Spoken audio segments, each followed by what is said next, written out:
சீமான் நிபந்தனையற்ற மன்னிப்பு கேட்ட நிலையில் நடிகை தரப்பில் உச்சநீதிமன்றத்தில் பிரமாண பத்திரம் தாக்கல் செய்யப்பட்டுள்ளது. கூடுதல் விவரங்களை வழங்குகிறார் செய்தியாளர் ஆனந்த். ஆனந்த், வணக்கம். இந்த வழக்கின் விவரம் என்ன ஆனந்த்? வணக்கம்.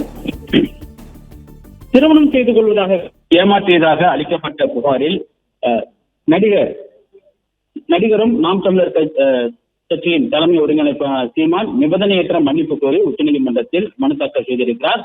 சீமானிடமிருந்து இழப்பீடு வசூலித்து தர வேண்டும் என நடிகை தரப்பில் உச்சநீதிமன்றத்தில் தெரிவிக்கப்பட்டிருக்கிறது. நாம் தமிழர் கட்சியின் தலைமை ஒருங்கிணைப்பாளர் சீமான் நடிகையை திருமணம் செய்து கொண்டு ஏமாற்றியதாக கூறி அவருக்கு எதிராக வழக்கு பதிவு செய்யப்பட்டுள்ளது. அவர் மீதான வழக்கை ரத்து செய்யக்கூடிய மனுவை தள்ளுபடி செய்த சென்னை உயர்நீதிமன்றம் சீமான் மீது சட்டப்படி நடவடிக்கை எடுக்க வேண்டும் என உத்தரவிட்டது.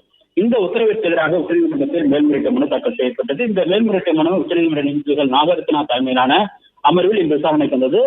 ஏற்கனவே இந்த வழக்கு விசாரணைக்கு வந்த பொழுது நிபந்தனையற்ற மன்னிப்பு கோர வேண்டும் என கோரி இரு தரப்பினருக்கும் நீதிமன்றம் அறிவுரை வழங்கியிருக்கிறது. அதன் அடிப்படையில் இன்று இந்த வழக்கு விசாரணைக்கு வந்த பொழுது சீமான் தரப்பில் நிபந்தனையற்ற மன்னிப்பு கோரி பிரமாண பத்திரம் தாக்கல் செய்யப்பட்டது. அதில் தமக்கு எதிரான வழக்கை ரத்து செய்ய வேண்டும் எனவும் தாம் தொடர்ந்து எந்த விதமான அவதூறு கருத்துக்களையும் தெரிவிக்கவில்லை எனவும் நீதிமன்றம் உத்தரவின் அடிப்படையில் தாம் நிபந்தனையற்ற மன்னிப்பு கோரி மனு தாக்கல் செய்திருப்பதாகவும் தெரிவிக்கப்பட்டது.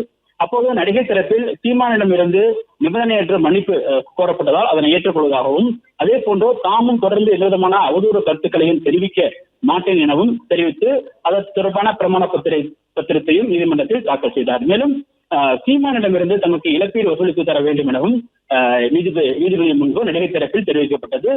சீமான் மன்னிப்பு கோரியதால் வழக்கை வாபஸ் பெறுவதாகவும் தெரிவிக்கப்பட்டது.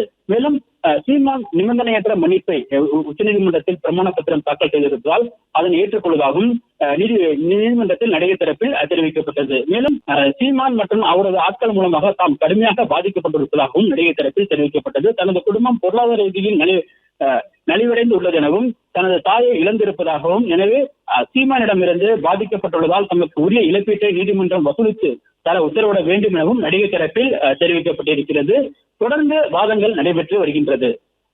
பிளே ஸ்டோர் மற்றும் ஆப் ஸ்டோரில் இருந்து பாலிமர் செயலியை QR கோடு மூலம் பதிவிறக்கம் செய்யுங்கள். செய்திகளை உடனுக்குடன் பெறுங்கள்.